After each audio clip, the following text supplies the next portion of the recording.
Live everywhere. Daily Co's Radio on netrootsradio.com presents David Waldman. Kagro in the Morning Show.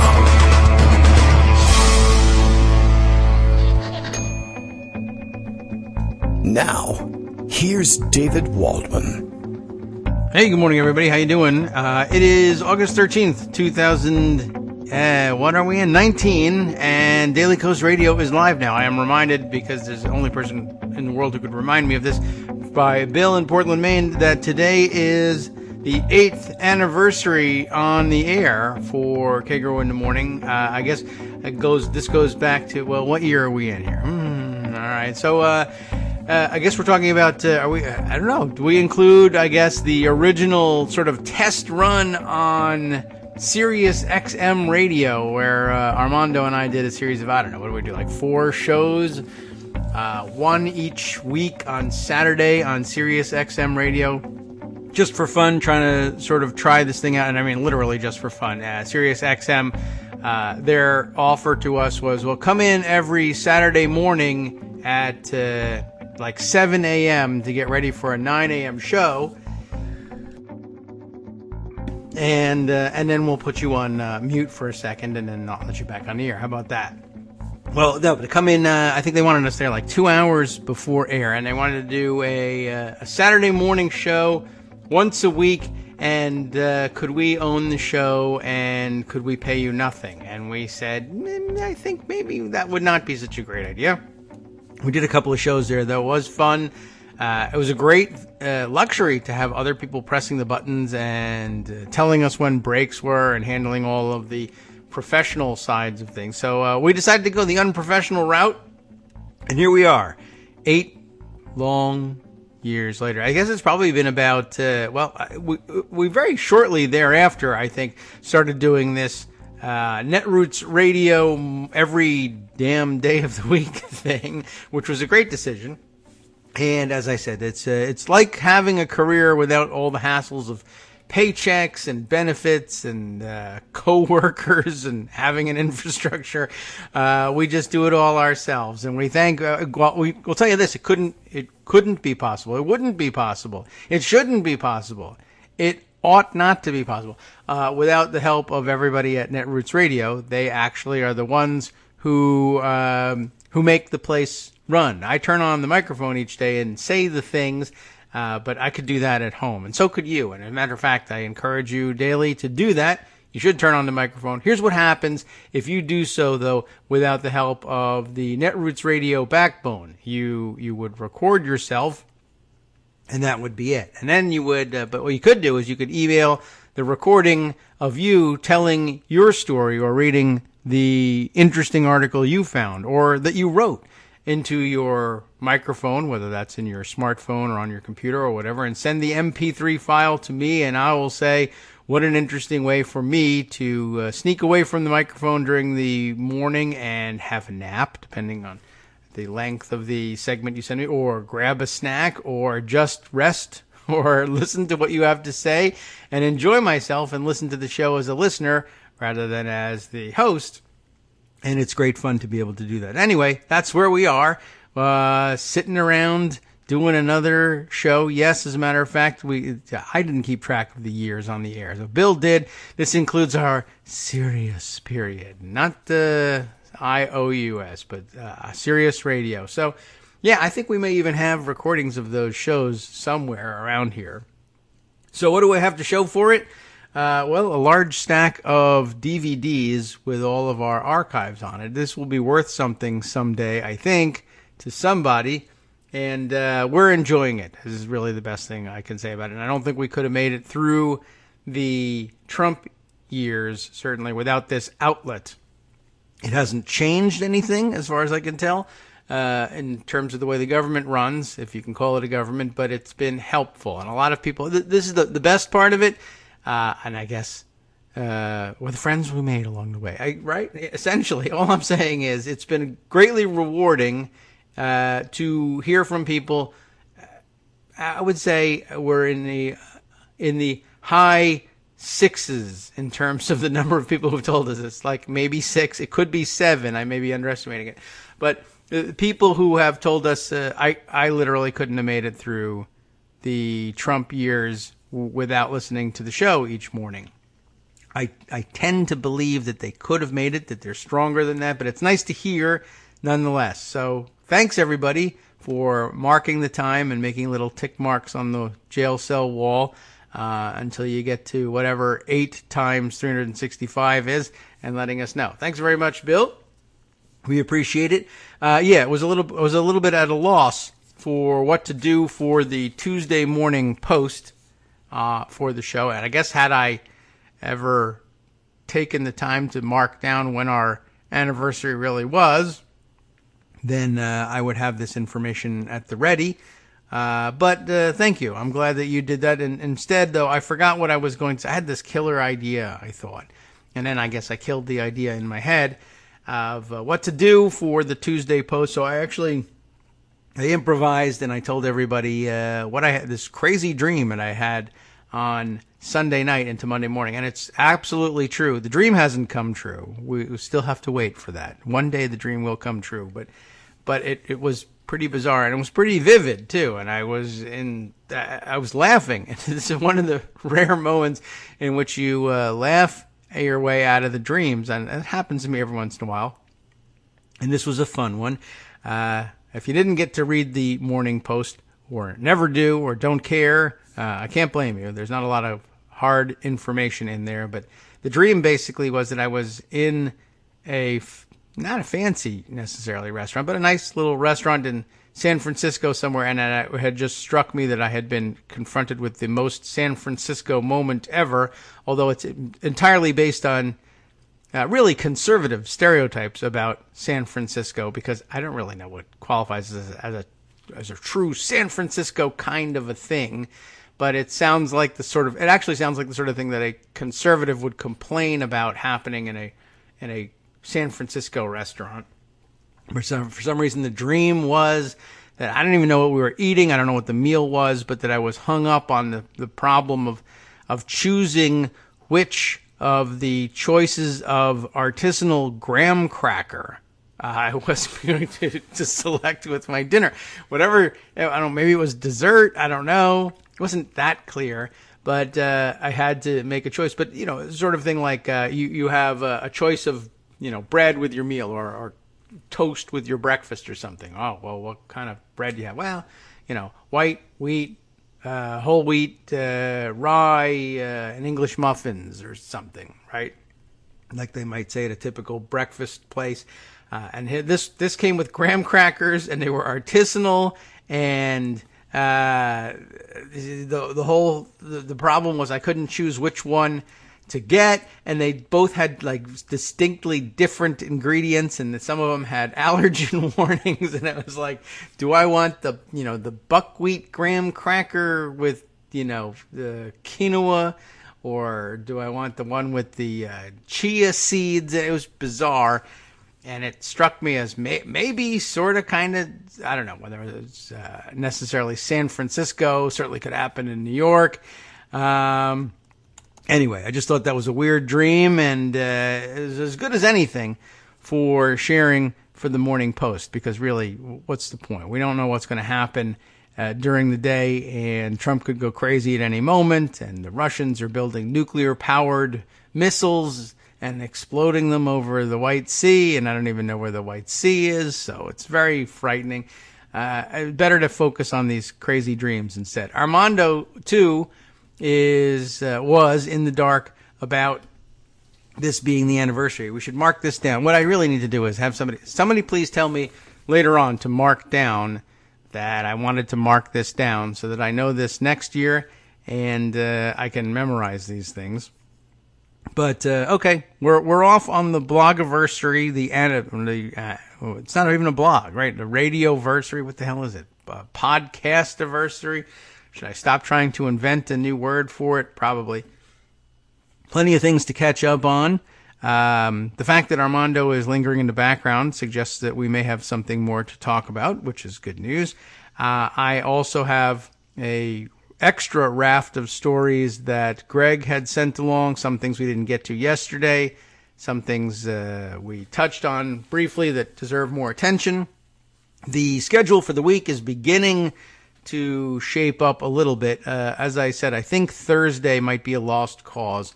There's going to be so much noise and smashing of things. Plus, I'm supposed to make myself available to the people who are coming over to the house to get paid to smash these things and hopefully rebuild them later. So I don't think we're going to be able to go with the live show there, but maybe that makes it a nice, easy week back for Greg. We don't want to tax him too much because you know how conservative we are and we like low taxes around here. And coming back from vacation is always a difficult thing.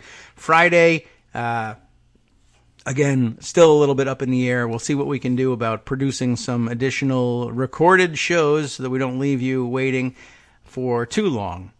Let's see. Armando, by the way, recounting a very important stage in our history. But the Sirius radio thing, I think, is as good a place to start as any. He's saying, though, he's always counted our beginning as our efforts to broadcast from Netroots Nation in Providence, Rhode Island in 2012, which was another sort of interesting early part of our broadcast history. And since then, we never did it again.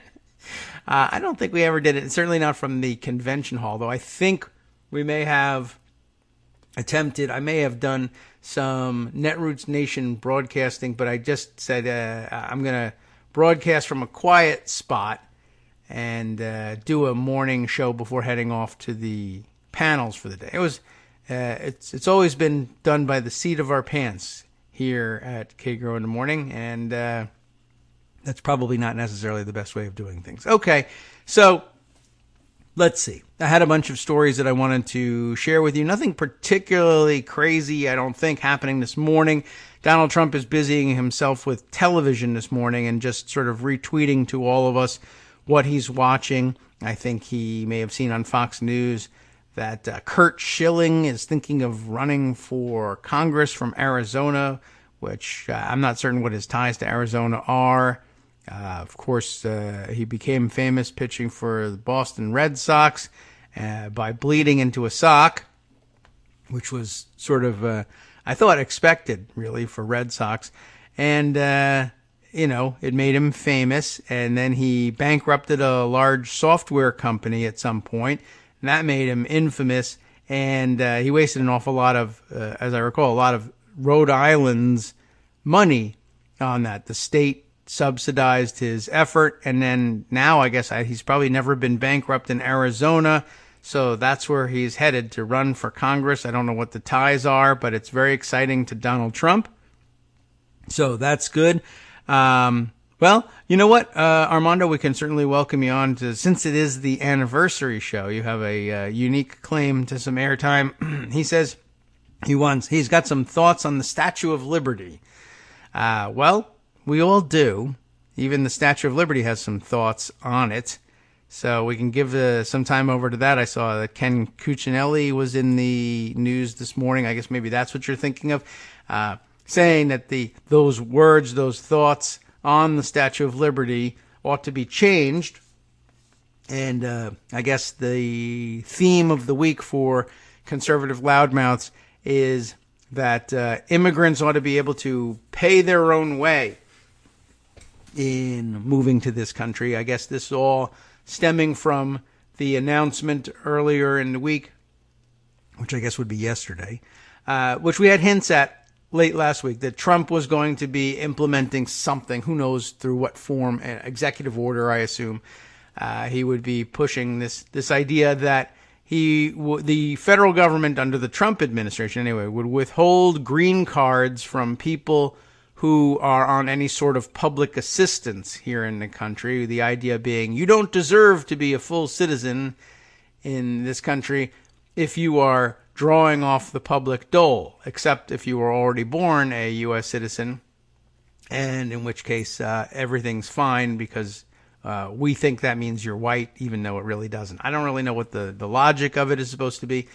So I think conservative figures have spent the last couple of days saying what a great idea that is. Ken Cuccinelli saying that they ought to change the famous it's Emma Lazarus poem, they give me you're tired, you're poor, etc., saying basically that should only apply to those who could stand on their own 2 feet. Yeah, I guess that's probably what this is about, because Armando sends me the tweet of Jeff Brady, who's tweeting him, give me you're tired and poor who can stand on their own 2 feet. That's exactly the way he put it. Ken Cuccinelli, by the way, he also had a quote the other day of saying, the country ought to basically be reserved for people who can hold a job and take care of themselves. I forget exactly how he put it yesterday, but I think I saw something that I retweeted. I'll have to, if I can find my own profile here and run through my tweets, I'll find his tweet from yesterday. But Ken Cuccinelli is just sort of an interesting figure to be the one to make this point. I don't count Ken Cuccinelli as having ever really stood on his own 2 feet and held a job all that well. There's not that much that he's done for more than like 5 years or so. He's held a series of it's not even a series, 2 elective jobs in his life. He loses a lot and then sort of survives on wingnut welfare. Here's the, I guess he must be the point person on this new public charge rule. That's the the terminology for Trump's order here. Here's a CBS News tweet reading, through the public charge rule, President Trump's administration is reinforcing the ideals. This is interesting too. Reinforcing. This is the quote that they gave. Reinforcing, which is, I don't know if that's the word he meant. Maybe he meant reinforcing the idea, but not reinforcing the idea. And he doesn't say idea, he says ideals. The ideals of self-sufficiency and personal responsibility, ensuring immigrants are able to support themselves and become successful here in America. That was the part that sort of made me stop and think, yeah, you first, Ken. Have you ever been successful here in America?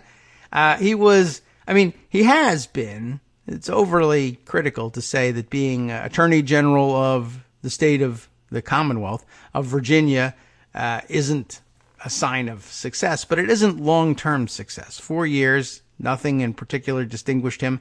He tried to ride it to the governorship of Virginia and lost because he was unsuccessful in trying to rise up in the ranks. Previously, he had served 2 or most of 2 terms in the Virginia State Senate. And according to his Wikipedia entry, he won a special election in 2002, as it says here. Ran for the state senate in the 37th district. I don't even know exactly where that is. Maybe it's around here. I got no idea. In a special election, he defeated the Democrat 55-45, which is a pretty handy, victory, I guess. In 2003, he was reelected to his first full term. Okay, so I guess he served 2 full terms plus this little extra here, a year or so extra. So in his first full term, he won 53-47, even though so a significant victory. 2007, it says he barely won re-election to a second full term, narrowly defeating the Democrat by a 0.3% margin. A difference, as a matter of fact, of just 92 votes out of about 37,000 votes cast. So he wasn't super popular after his first full term, let's say. So that is a job. That's the one that I can see that he held for more than 5 years. He was in the Virginia State Senate from late 2002 through, I guess, early 2010. And he became Attorney General thereafter. So I guess as a public elected official, he went from 2010 to 2014, which is not an insignificant amount of time. But it's not a whole lot of elections won either. 1 special election, 2 small state Senate elections. the second of which he won by just 92 votes, and who knows how many votes were disqualified there. Then riding Republican coattails, essentially, to a victory in a down-ballot statewide race. Thereafter, not a single elected position since, and just sort of riding the wingnut welfare roller coaster. Not really a super successful guy, but, that never occurs to them that they ought to concede that they have difficulty succeeding here in the United States as much as anybody else. All right.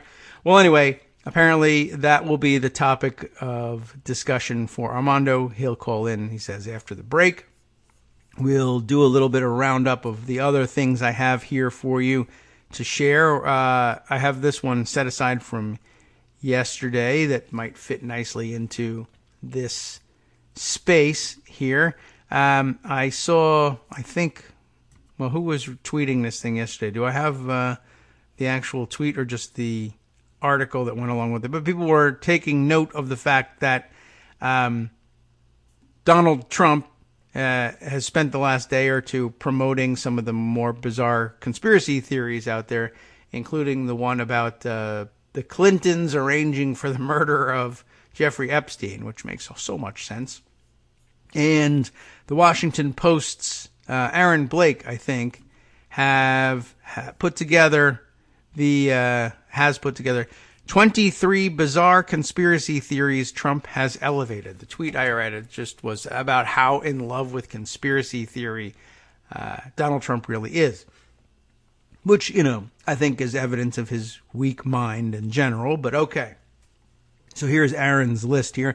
The President of the United States this weekend promoted a conspiracy theory alleging that the family of his 2016 election opponent was involved in a high-profile death that had been ruled a suicide, which, of course, is not the first time that's happened to the Clintons either. He was doing this for the second time, so I suspect it's the same one I'm thinking of.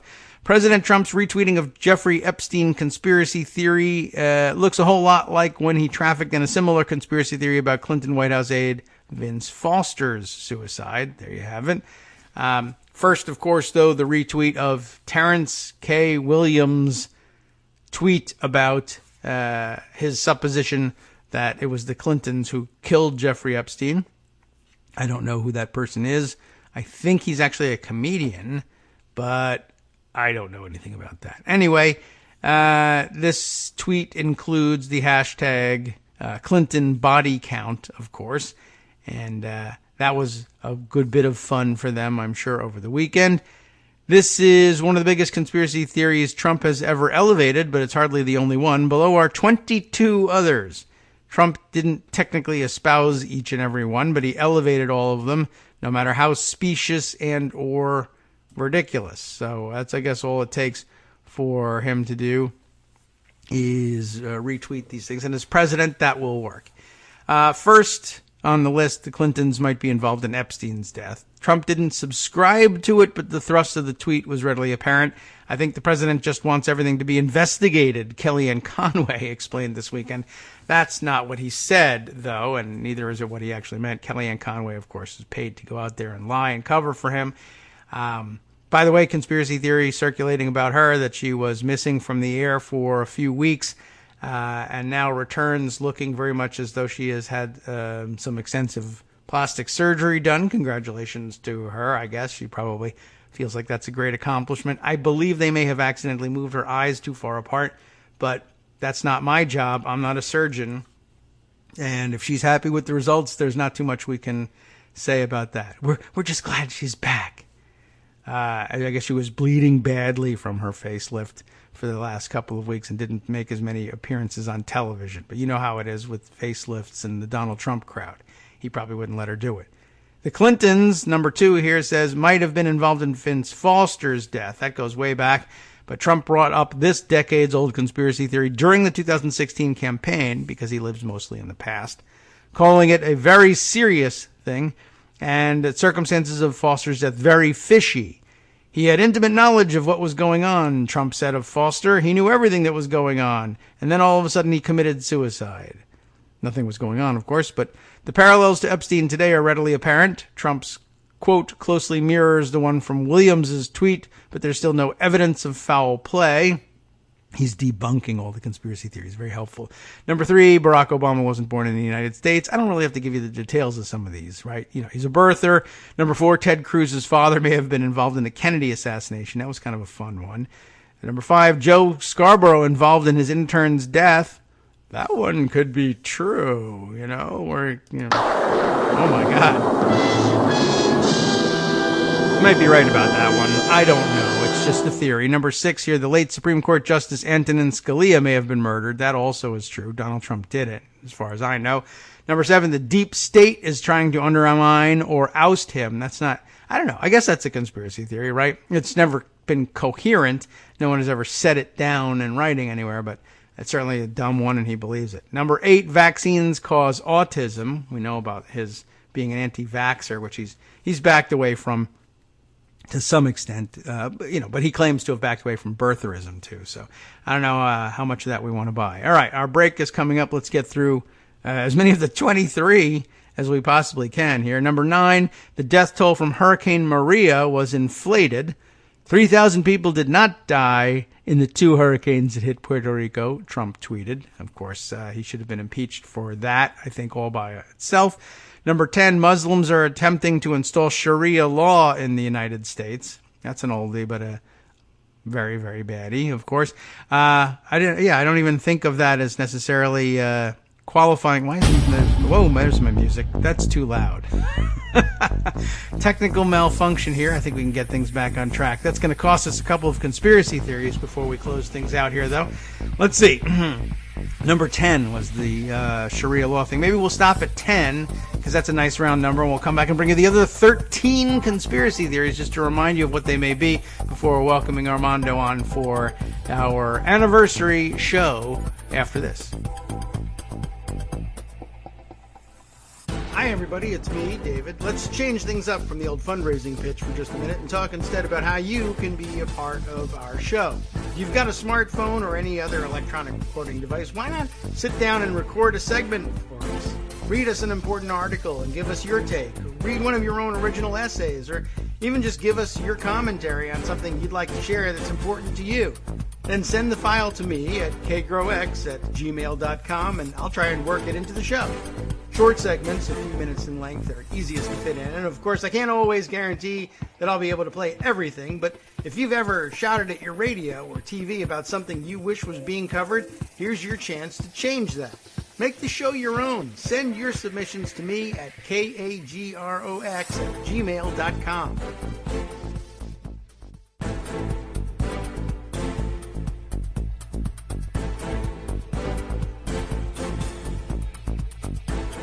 Welcome back now to the Kagro in the Morning Show here on Netroots Radio. It is the 2-minute anniversary of our having left for the break, and I hope you all are celebrating appropriately. Let's see. Armando is on the line, ready to discuss the auspicious occasion, but I do have we got to run through the rest of the conspiracy theories at some point. But good morning. Well, let's finish that. That's okay. Important. It's very important to know. It's good. It's a good reminder of just how stupid crazy the president of the United States is. And stupid, yeah. Yes. But crazy too, though. Yeah. I mean, the stupid is there, but he's actually there. mentally ill, and I think yeah. people should really, well, I don't know. We do. I mean, he's just not a bad person. He's mentally ill. Like, they're smart and I mean, you mean he's not just a bad people, person. but he's not one of them. No. He's a very weak-minded person. He was never a smart guy, and he believes whatever's on television, and he watches bad television at that. That's conspiracy-minded in itself, and whatever. So he's a jackass, and he was unfit for the job before he ever proposed running for it. And I mean, even the first time. He's unfit to run the Trump organization. Yeah, quite frankly. That's amazing. Yeah, if it had been any sort of publicly traded organization, I think he would have been out a long time ago. But it's not, and that's the reason why. Also, there's no money in it. But okay. There really isn't that much money in it. I mean, he made most of his money from that stupid show. Yes, which, I mean, you can get away with making money on television as a conspiracy-minded idiot. That's funny and people laugh at it. And the original intent of the Apprentice really was that, until they figured out they couldn't, it wasn't really very funny watching a guy deteriorate on television, so they decided to make it look like he was serious instead. I don't know why they did that, but it seems to have worked. They made some money, and they're hiding here's my conspiracy theory. Most people actually believe this one. I think that they're hiding a significant cache of tape of him revealing his true personality, but that they couldn't put on television because it's against the law to broadcast most of what he said. So, anyway, Yep. Conspiracy theories. By the FCC. Yes, exactly. And all right. So the other conspiracy theories are supposedly 23. We've run through 10, many of which are. By the way, we should probably take note that many of these are Republican orthodoxy, but they are in fact bizarre conspiracy theories, and tax cuts pay for themselves. Yeah, exactly. I mean, those are all dumb conspiracy theories too, but I guess these are the most obvious ones. So just as a quick recap, the Clintons killed everybody. That's actually two of the conspiracy theories. First, that they killed Jeffrey Epstein, then that they killed, chronologically, first they killed Vince Foster, then Jeffrey Epstein. Neither one has done them any good, but they're very sly. They supposedly killed a lot more people than that. Remember, yes, there's a body count, right? Yeah. But these are the only ones that he has tweeted about, because also, on top of being stupid and gullible, he's a pretty lazy guy. Yes, exactly. Whatever comes across the transom that sounds like it might be advantageous to him or titillating to him, he retweets. He doesn't formulate his own conspiracies or dig very deep into where he can find new ones. He doesn't click around the internet digging for more information. If someone hands him something, he says, "Oh, it's good." Junior, who incredibly tweeted about Fredo for some reason. Yeah. Said, "You're Fredo, you idiot." Right. But he also complained that Twitter was stopping Clinton body count from trending when it really should have been. Yeah, everyone's talking about that, but instead they're saying Trump body count is the one more people are talking about. Oh my God. Yeah. All right. Anyway, conspiracies. Let's go. Yes, Barack Obama birtherism. That was the third one on the list. The Ted Cruz's father may have been involved in the Kennedy assassination. It's one of my favorites. That's number 4. Oh, my other favorite, of course, Joe Scarborough involved in his intern's death. There's no evidence of that, but I like that one. I just do. Let's see. Oh, I also enjoy the Antonin Scalia was murdered one, because I think he murdered him, so that's good. Who shot him in the face? Right, and then covered it up with a pillow. So that's right. So you couldn't see that he was shot in the face. The number 7 is just sort of general. This is interesting. This one is just sort of the realm of general belief among Trump supporters. The deep state is trying to undermine or oust him. They really do believe that. It is Peter a conspiracy Strzok and his theory. lover, Lisa Page. I've heard about that one a lot. Right, and they're doing a great Bruce job. Ward, his lovely wife, Nellie. Yeah, and of course, every story that comes out in the newspapers where senior administration officials are anonymously quoted saying, "Yeah, I don't carry out his orders because they're terrible and they would either kill people or get him impeached. So I don't do that." That actually goes down in his mind under deep state trying to undermine me. So, all right, that's one of his favorites. Number 8, vaccines cause autism.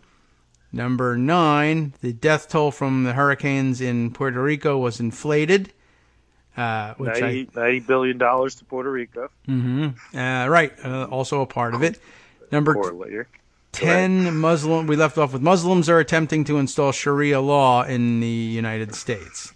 That's just him, screaming. He saw it on television. You remember that day he did that thing and he was reading the piece of paper and he goes about banning Muslims and he said, Donald Trump calls for it. He said, he's Donald Trump. He didn't say I. He's reading a piece of paper.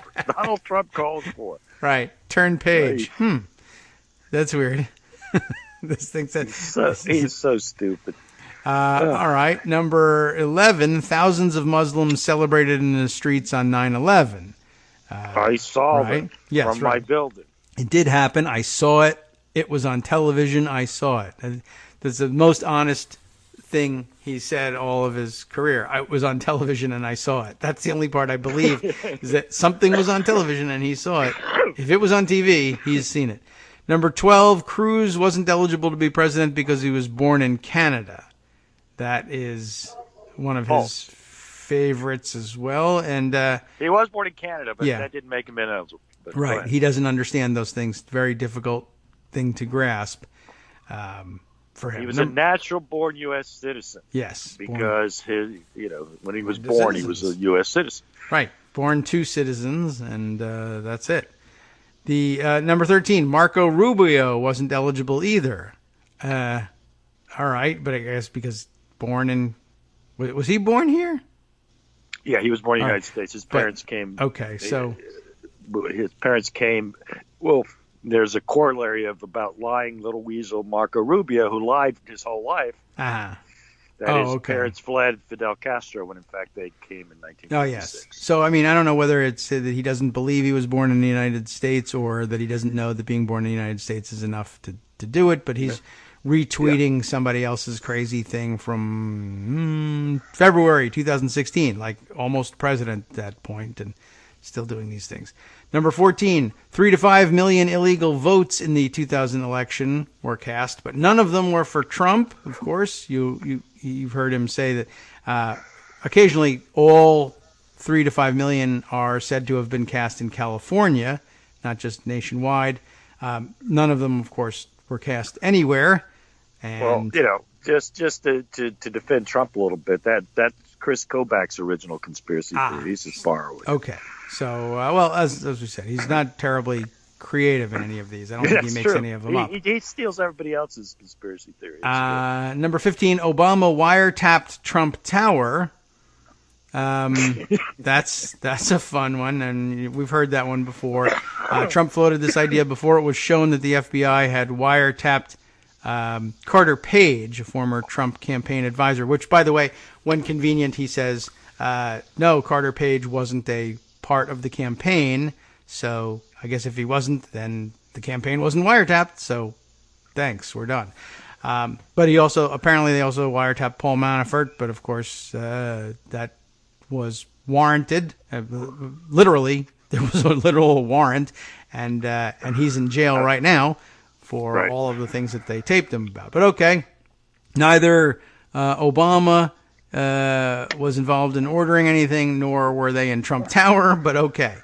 Number 16, global warming. Not for nothing, but they should have been wiretapping him, but that's a different story. Right. And who knows? We may find out that eventually that they were. And no, they weren't, because they would have.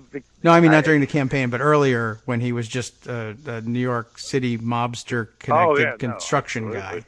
All right, number 16, global warming is a hoax perpetrated by the Chinese. That's my favorite part. Everyone knows that they say global warming is a hoax, but I wonder, did he invent the twist that it was a Chinese hoax? No, he didn't invent it. He also stole that.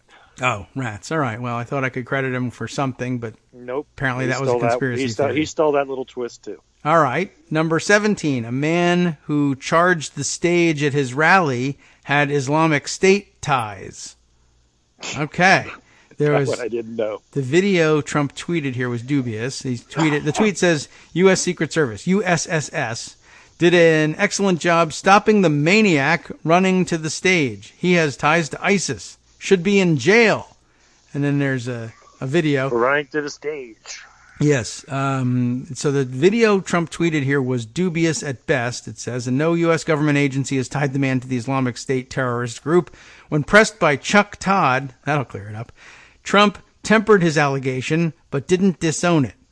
He was playing Arabic music. He was dragging the flag along the ground, and he had internet chatter with ISIS and about ISIS, so I don't know if he was or not. Trump said, okay. Internet chatter. He added, what do I know about it? All I know is what's on the internet. Just basically confessing at that point to his idiocy. Number 18, the white genocide of South African farmers, apparently. Remember that story? Yeah, yes. Fox, of course, did an explainer saying it wasn't true because it wasn't. and they're Vox, and that's what they do. Number 19, it might not be his voice on the Access Hollywood tape. I remember that was a brief one. We don't think that was my voice. Yeah. Trump reportedly told a GOP senator he was imploring to investigate, along with everything else, according to the New York Times. Trump has previously apologized, though, for the lewd recording. Okay. Almost forgot that one. Number 20, General Pershing executed Muslim terrorists with blood-tipped bullets. Correct. He caught 50 terrorists who did tremendous damage and killed many people. And he took the 50 terrorists and he took 50 men and he dipped 50 bullets in pig's blood, Trump said. And executed them. Yes, he had his men load his rifles and he lined up the 50 people. It's a very stretched out version of the story. And then shot 49 of those people. And the 50th person, he said, go back to your people and you tell them what happened. And for 25 years, there wasn't a problem, okay? 25 years, there wasn't a problem. Can you believe this man is president? Oh, my no, God. It's very difficult. This is, of course, a baseless anti-Muslim story that has circulated for years on the internet. It is helpfully noted. Number 21, wind farms cause cancer. Wow, I forgot that one. Tell me, he's got to have made that one up. No. Right? No, damn. That's the quiz. He stole that, too. From where? I don't know. Alex Jones does most of these, or at least he's a compiler. Yeah. But I mean, he reads Alex. He read Alex Jones. I guess that could religiously. Remember, he did an interview with Alex Jones. Oh yeah, that's true.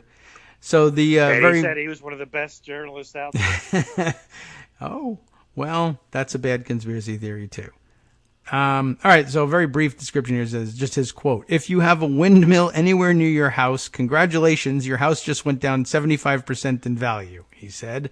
And they say the noise causes cancer. You tell me that one, okay? I don't know what that's supposed to mean, but okay. You tell me that one. You tell me that one, okay? Yeah. Okay, I will. There, see, somebody told me that. He did have a big fight about wind power and his golf course in Scotland. Yes, he doesn't like the aesthetics of things, so he thinks that, but, okay, so your house just went down 75% in value, but he values things based on how he feels, so whatever. Oh, you remember, he said his golf course used to be a Civil War battlefield. Right, with windmills on it. Yeah, right, all these things.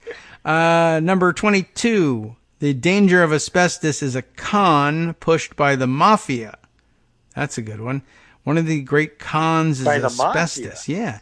Trump told a New York magazine in 1992, there's nothing wrong except the mob has a strong lobby in Albany because they have the dumps and control the truck. The truck. I see the trucks. I guess they're in the business of asbestos removal. And so they have a vested interest in making sure people think asbestos is dangerous and they continue to pay them for asbestos removal. Okay. That's a new one for me. Number 23, a Saudi prince co-owns Fox News. Okay. Fox News. Yeah. Before Trump viewed the Saudis as important business partners, they were nefarious alleged Fox News co-owners, which I didn't realize was a problem.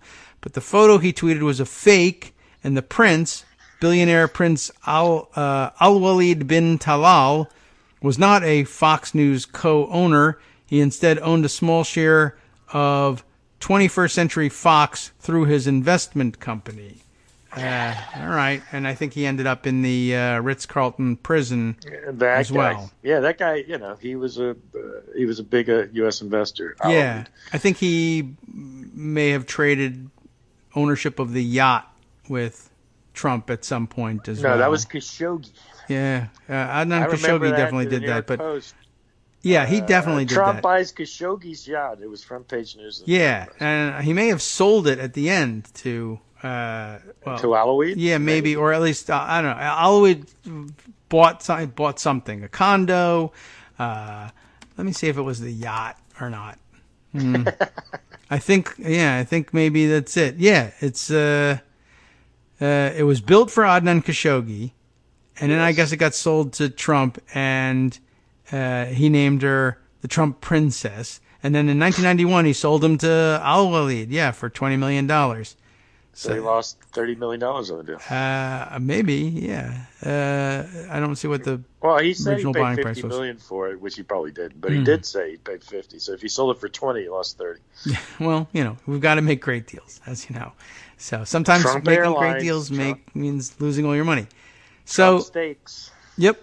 All those great things. So that's the 23. I guess the 24th conspiracy theory is that he's had a successful business. Absolutely. And he definitely believes that one. That is the biggest lie of all. But it didn't get included. All right. He took the $500 million his father gave him and he turned it into zero. Congratulations. Yeah, okay. Well, that's rough. So, okay. Phew. That's the end of the conspiracy theories that we know of that he believes in. There'll be another one before the show is over, but whether we'll be aware of it or not, I'm not sure. Okay. So I'm sure there's more. I'll be honest, I do not think that's an exhaustive list. But it's sure he's got others. It is exhausting, but that's it. Let's see. So you wanted to. There was a particular item on your mind. Well, this Kucinelli thing and these changes on the immigration thing. Kucinelli, of course, is, I guess, I don't know what you would call him. It's he's a more presentable Stephen Miller, I suppose, is an argument. But this rule, which will be challenged, of course, in court, and we'll see what the courts do with it, which is intended to say you can't get a green card if the people making the judgment on your green card, think that you might in the future seek public assistance. Now, what does public assistance mean? Does it mean the SNAP program, or does it mean Pell Grants? Does it mean student loans? What exactly are we talking about here? But beyond that, it's just an offensive idea in terms of equal protection under the law. If you are a resident of the United States legally, in theory, you're supposed to be entitled to all of its benefits and privileges. I mean, you have to pay taxes, don't you? Yeah. In theory, what if you call on the fire department or send your kids to school? I mean, you're drawing on public benefits when you do that. So it's just an offensively racist thing. And his invocation of the Statue of Liberty was just beyond the pale to me. I sent you a copy of Emma Lazarus's famous stanzas from her sonnet, the Colossus, and it's obviously very clear that that's not the intent of the inscription on the Statue of Liberty. It doesn't say if you can stand up on your 2 feet. It says, come here and you will find opportunity and we will help you to succeed. So that's, it's just a betrayal of everything. Listen, Ronald Reagan was a terrible person in many ways, but he always played the immigration game about how great immigration is. And that, Republicans in general weren't, until 2006, really anti-immigration. There was much more of a strain of that and historically has been much more a problem with left-wing populism, this idea of hordes overrunning the poor white working man. But it's obviously what Donald Trump is about. I mean, if there's one thing he does believe, beyond these 23 conspiracy theories, is that there are too many non-white people in the United States. Yes. That is something he truly believes. And a lot of people believe it who are considered respectable. And, this whole discussion of immigration is so bizarre in that, particularly the undocumented. The undocumented actually don't draw on public resources for obvious reasons. They're undocumented. Caught. I guess there are probably some that have They can't apply for anything because they don't have papers.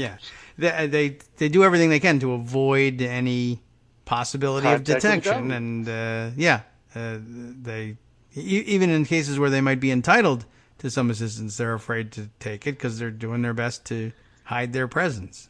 The idea, one of the salient issues that has come up in the Democratic primary, though it doesn't get that much attention yet, though I'm sure in the general election Trump will talk about it, is the question of whether you offer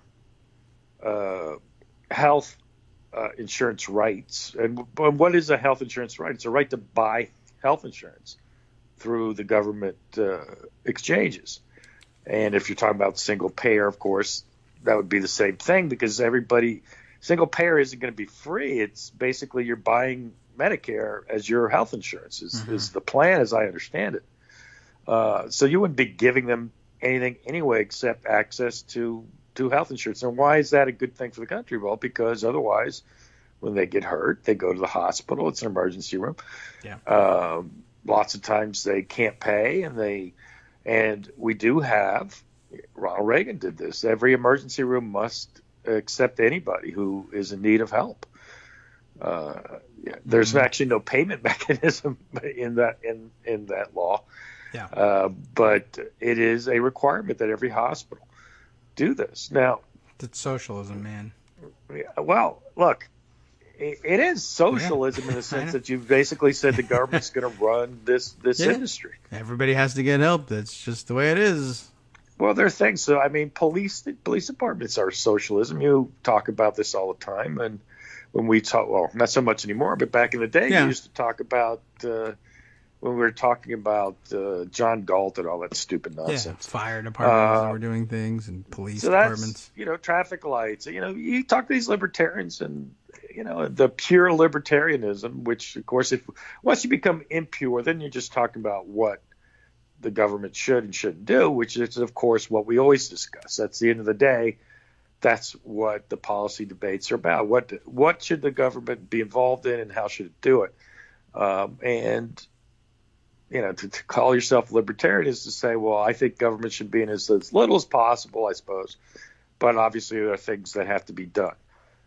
Like, I guess the farmers need to be subsidized for the tariff wars or whatever. I don't know what the thinking process is. But in terms of immigration, libertarians in particular, the Wall Street Journal's editorial page used to be for, have a seat here, open borders. Yes. They used to say, let capital and labor run free. Yeah. Knock down barriers. And labor, of course, for labor to move to the United States means you have to have open borders, right? Of course, that is, everybody's against that now, except me. I'm the one person who openly is for open borders, but I'm also the one person who's openly for repealing the Second Amendment. So I'm never going to get elected to anything or run for anything. But the process of government intervention, if you don't have a border, you don't have a country. That was something that Trump said, right? Yes. I don't know whether he probably didn't make that up either. Now, of course, the United States had borders, but they had no immigration service whatsoever until the 1880s, when they wanted to exclude Chinese from coming into the country. The Chinese Exclusion Act was the first restriction on entry into the country. So for the first 100 years or so of the country, we didn't have borders as Donald Trump defines them. Right. But now we do. And then we had very strict immigration laws in the 20s, which were loosened in the 60s. And, of course, people like Mickey Kaus, who no one remembers, but I do, was one of the first real racists against immigrants in what he was deemed respectable at the time, not by me, but by other people. And, in many ways, he was ahead of his time because the Republican Party wasn't what he was, and now they are. Yeah, I guess so. So anyway, to circle back to Emma Lazarus, I mean, if this succeeds, honestly, we should give the Statue of Liberty back. Yeah, or they could take it. Macron should just come and repossess and take the Statue of Liberty, take it back. Sorry. I mean, it's basically saying we're not what this statue represents anymore. Yeah, well, yes. And the Statue of Liberty has been the center of a lot of commentary about Trump since the beginning, either him inappropriately grabbing liberty or or disavowing the. He's disavowed the theory completely, but so has, frankly, certainly the Republican Party has, and arguably the country. I mean, they put Republicans in control. Now we'll see what happens with this law, because it goes to something that Trump is it's merit-based idea. Don't be a charge, but also if you get in, we want the quote smart ones. And obviously our immigration policy has been much more geographically based. Now, again, I cut through all of it. Whoever is not a criminal and can pass a background check should be allowed in. I mean, I know no one agrees with me on this, David, but the reality is the people, MS-13 is nothing. Yes. Right. I mean, you never even heard of MS-13 if you didn't live in the certain towns in Long Island, or if you didn't listen to Donald Trump, because it just isn't that big a deal. I mean, it just isn't. The mafia was much more powerful. Yes. And to make the same argument, they should have said nobody from Italy till we know what's going on. Right. Yeah, by the way, Ken Cuccinelli, that name sounds Italian to me. It is, as it turns out. Yes. That's true, but too late for him, apparently. Yeah, apparently he's in now, and we're done. The people that I don't get, and I know we're about to hit a break. Yes, the guy that bothers me is Marco Rubio, who it's just outrageous what a weasel he is. Oh, well, yeah, that we've known for a long time, but about immigration in particular? Yeah. Okay. Yes. I mean, his silence on these things is just outrageous. All right. Well, he's a guy who wouldn't be here. His father was a bartender and his mother was a maid. Under the Trump rules, his parents wouldn't be in here because they're losers. Okay, and we are back. Good morning. Welcome back, everyone, to the Kagro in the Morning Show. Just conversing through the break because we can't stop. Just because we're not on the air doesn't mean we're not talking about crazy things that Trump is doing. And there are so many things we have yet to catch up on. We were finishing up as we went into the break about Marco Rubio being a weasel on everything, including immigration. I don't even know if there's more that needs to be said. No, I mean, just to highlight it, when he ran for president, he must have told you a million times. His father was a bartender and his mother was a maid. And so, not likely to be admitted under Trump rules. Under Trump rules? Well, we don't want bartenders and maids. Unless they were working at a Trump property, in which case they get a Einstein visa because of the best bartender ever. Yeah, that was a good story for the Washington Post about all of that, but about how Trump recruited illegal immigrants to come work at his facilities. He does, and many of them are from Latin American countries. The ones who he's racist in the way he uses immigrant labor as well. If you're from a Latin American country, he hires you for very specific work, landscaping on a golf course or housekeeping in a hotel. But for wait staff in the restaurants and the club rooms of his golf clubs and customer service, he hires Eastern Europeans. Yep. White but cheap, I think, is the thinking there. Right. Yeah, like his wife. Yeah. Well, I said it, not David. You can just put that on me. I think send your nasty text to me. That's just a good one. I like that one. All right. Well, she's probably very expensive, as it turns out. But I gotcha. All right. Other things that have caught my attention, I've just noted during the break also. There's a story that says the evangelicals are mildly perturbed with Donald Trump, not because he's a serial adulterer, not because he grabs women, but because he said "goddamn" something at one of his rallies, or "God damn it," or what did he say? Do you know what he said? God damn it. Okay, he violated. Awful. I just said it. I don't know which number of the commandments, but there is one about taking the Lord's name in vain, and I suppose that is taking it in vain. It is, but there's also one about coveting your neighbor's wife, right? And right, and lots of bunch things. Of others, but apparently those commandments are less important than the one about the Lord's name in vain. Yes, and as you know, they're here for the tax cuts and the judges, And so, evangelism doesn't enter into it. I actually have a different theory. I think they're here for the racism too. Oh, okay. Well, that's true. I mean, they're not there for it. That's just an added bonus, perhaps. So some of them may just be deeply racist. Certainly the ones who believe in white Jesus are. So. Yeah. I actually think it's pretty central to who they are. But, that I don't like to have these fights because I've been having these fights with these faith-based Democrats and liberals for more than a decade now. I remember Jim Wallace was the original one of these people. We should talk to people about their faith. Talk to them about what? What are we going to tell them? Their goddamn faith. Apparently. No, but what are we supposed to tell them? They love Donald Trump, who is the most faithless person who I think has ever been in public office. Literally anti-religious. He's anti-religious. Making fun of it everything when he goes to a church. He is the heathen that they said we were. Yep. So I listen. If Donald Trump has sexually assaulted women, so it goes beyond just being a heathen. He's a criminal. But if he was just sleeping around and slept with every girl he could, I mean, that's his business and that's their business. Yeah, they have plenty of justification for doing those things. When they catch someone they don't like doing it, that's. He's the personification of all this libertinism that they say they hate. Yeah. But they don't hate it. They love it.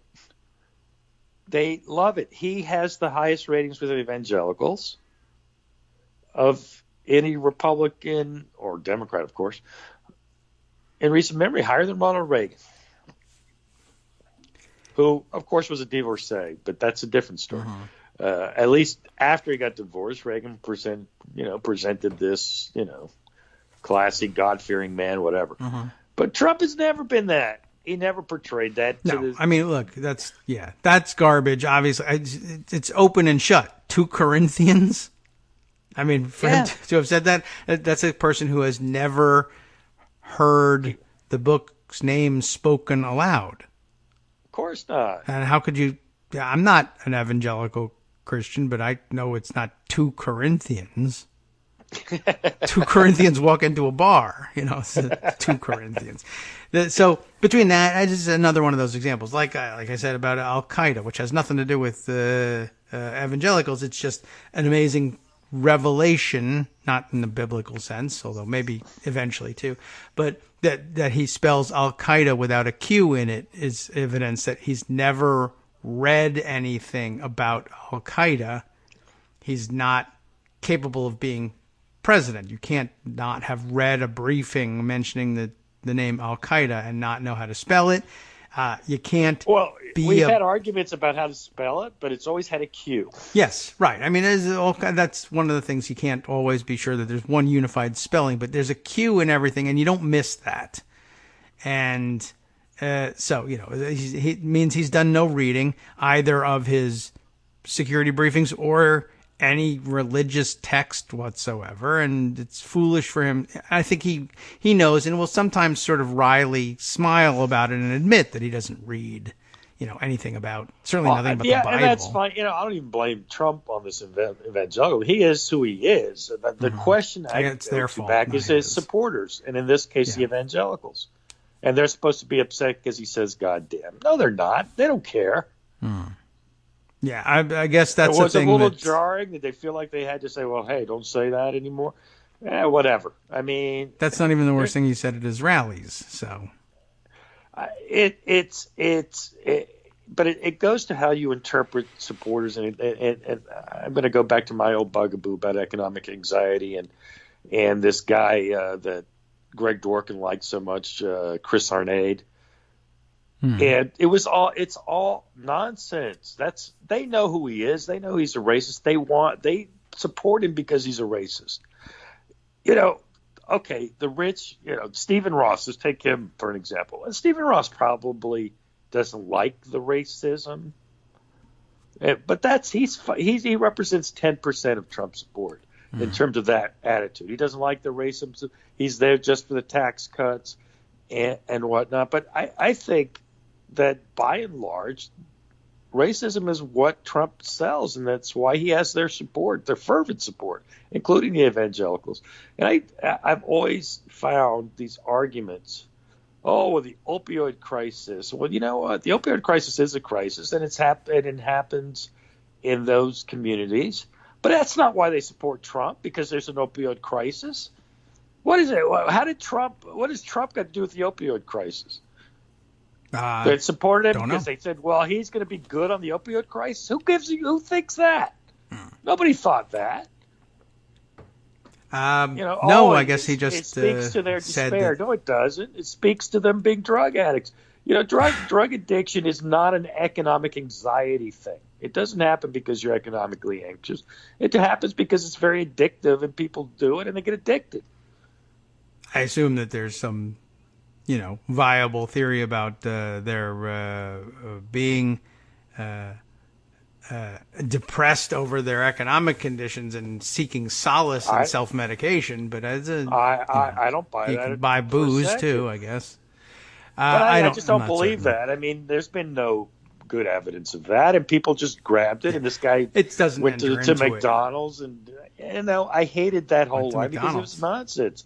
It let people off the hook. And one of the things that's happened, I'm sorry to talk over you, is this racism thing has really no one's stopping it. And finally, at least the Washington Post, Dean Beckett still is troubled by calling Trump a racist. But most other people, even in the mainstream media now, have come to the conclusion, and it's bothering Trump. You know why it bothers Trump? Not because he's worried about being a racist. He knows he's a racist. It bothers him because he actually knows that hurts him. He may not. Yeah, he may not be able to stay out of jail as a sitting president if he gets called out on racism. Okay. Yes, that's certainly true. Otherwise, I don't know why it bothers him. He knows he's a racist. You think he doesn't know he's a racist? Of course he knows he's a racist. There's also the theory that racists don't like admitting that they're racists, and when they're called racist, that bothers them. And so, or they somehow believe that they're not racist because they don't know what racism actually is. Racism is something other people do. And I don't do bad things. I'm a good person. I'm realistic about my views of the races. There are certain races that are just inherently criminal. That's not racist. It's true. Well, no, it's racist. That's what it is. You just don't want to say that because that makes you a bad person, and you're sorry about that. It's like Richard Coleman column, remember, about it's smart to lock the door. Well, yeah. He did get fired for that, which is still amazing. But okay. All right. Yeah, we see that explained all the time. I think inherently, I doubt there is a single member of the audience that is enlightened by mentioning that. I think everybody knows that. Yeah, okay, I get the idea. They're covering for their racism. They hate to admit it. They might be fooling themselves into believing they're not racist because they redefine what racism is. And I think Trump falls into that category probably, although I think he may also know. I disagree with that, and I think a lot of people know he might racist. Because they know that it's no good publicly to be called a racist. Right. So yes, that he doesn't like, and he may know very well because he's one of the few people that had to have some sort of active program in his life, like, remember, we don't want to rent to the coloreds, so let's have a program about that. Well, that is racist. So I know that. But again, I can't afford to be called that, and it will either hurt my business or my election later on in life. So, but I think he mixes it in there with also that's not bad. It's a good thing. No, but I do acknowledge there are people like Stephen Ross, who is, if you don't know, he's the owner of the Miami Dolphins and a huge real estate guy in New York. He's actually a really big guy. News now, right? Right, and he got Equinox and Soul Cycle, which I knew what Equinox was, but I had never heard of Soul Cycle, frankly, before. Oh, good for you. Before this. But apparently he owns that and a few other things through his holding companies. Mm-hmm. And Steve Ross is a legitimately $10 billion guy. He's been huge in New York real estate for a long, long time. Unlike Donald Trump, who Yeah, Ross Right. made known it for 40 years, but he knew him as this loudmouth peep squeak in the New York real estate market. Donald Trump has been huge, just not in real estate. He's just regular. Donald huge. Trump owned, he doesn't even own, but he had the lease on 3 buildings. Yeah. I mean, that's where he made a lot of money. He's just a huge guy. That's what I mean. But he's a nobody in New York real estate. Right. But Steve not Ross in is business. somebody. He weighs a lot. That's all I mean. That's it. Exactly. That's all I'm saying. But Ross probably doesn't like all this racism. I get that. I think legitimately he's embarrassed about this whole thing that just happened. Mm-hmm. But he loves those tax cuts, didn't he? I mean, he likes being close to power and the ability to get a favor here and there. And it's always a good thing to these guys when you're it's good to be friendly with people who are blatantly corrupt as president or prominent politicians, because I might legitimately get a favor. And it was all very subtle when you have to cozy up to Democrats and they have to do things in a certain way and it has to be legally cleared. But, you can usually use your money to press for an advantage. But with somebody like Trump, it's like going on vacation to Las Vegas. I found the Las Vegas Netroots Nation very interesting and liberating in a libertarian sort of way. I mean, it's a bad place to be, and people get exploited all the time, and it's a good thing, good reason not to go back. But I thought it was very interesting to find out, for instance, that if you got treated differently if you tipped people or not, and they were just very open about that.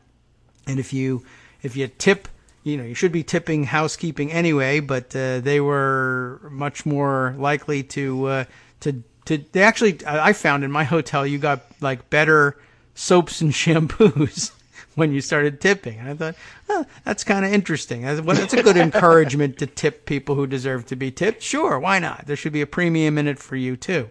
Why not? A kickback on your tip, as long as it doesn't cost them anything, right? But you got your drinks faster if you tipped, and, I don't. The whole tipping culture. And I'm like you.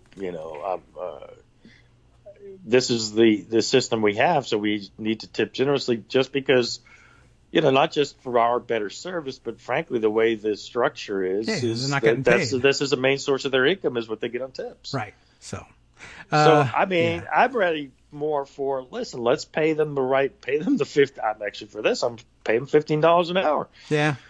And let's stop depending on the tips, which, by the way, is much more European way of looking at things. Yes. The tip is indeed for outstanding service, and the waiters and the service staff are paid very well, relatively speaking. And that's a much better way to go. But Republicans this is what complain we have. that it's too expensive. Everything's so expensive over there because of that, and socialism and yada yada. But everybody has health care, and a lot of them go to college for free, and it all comes out in the wash. But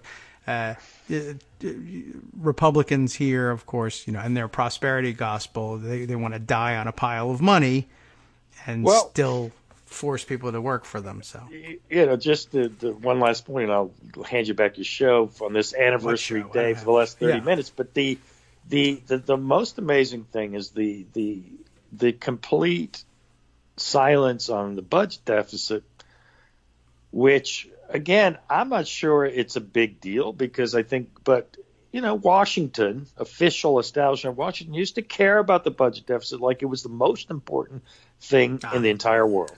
Yes. Nothing was as important as the deficit. The deficit now, of course, as you know, has exploded to incredible amounts. Mm-hmm. And it's actually rising to a point as a percentage of GNP, which then became the measure you could use, that it's a serious problem. And the biggest problem about it is, in theory, we're still in an economic expansion. What happens if we have a recession? I don't know, because I don't know what what happens with anything anymore. Well, because when you have a recession, you're supposed to, in a Keynesian model, you're supposed to run a deficit so you can stimulate the economy. Right, and then we won't be able to, because everyone will rediscover the deficit if a Democrat has to clean up the mess. Right, so we're back to 2009, and the deficit for this year is going to be $1 trillion, $1 trillion deficit. Yeah. And when when Obama needed to do a stimulus package, when we were in a serious economic recession, the worst since the Great Depression in 2009, people like Susan Collins said, well, we can't have this be more than $700 billion. Yeah. But here we are running a $1 trillion deficit in the middle of the longest peacetime economic expansion. Because it's been expanding since 2010, more or less, so it's 9 years. So that's longer than the Clinton expansion at this point. So what are we going to do? I mean, you're right. Joe Biden wins. There's a recession. Republicans all of a sudden are going to be worried about the deficit, as is every media type. Sure, they're trained. And we're going to be screwed. Yeah, maybe. Unless it turns out that the theory was also garbage. I have no reason to believe. No. The reason why I say is because you do need to pump up spending. At that point, you need to run a $2 trillion deficit. Yeah, well, I think $3 trillion deficit. That's sort of what the classic economics says. I don't know. Suppose there's some magic and we cut and somehow come out. I don't know. Come out of the recession. It doesn't work. Okay, classic economics is wrong. I don't think there's any reason to believe that that's the case. It's still pretty sound, it seems to me. But even the leading alternative theories to traditional economics still says, yeah, the thing you have to do is pump money into the economy. And so if you can't do that, I don't know. Suppose aliens could come and save us, but. I mean, cheaper money is helpful, but the reality is the thing that works is fiscal stimulus. And so far as we know, yeah. And that we know because that's what's always worked. It's worked every time in any circumstance, any economic circumstance. So, and that it makes sense. It's economic activity. You know, if a company invests $10 billion, that spurs economic activity. If the government spends $10 billion, that also spurs. It's the same dollar being spent. It's just common sense, but economics sometimes defies common sense. But it's because economics is basically viewpoint driven and what you want to have happen, which for Republicans is cutting taxes. It used to be cutting government.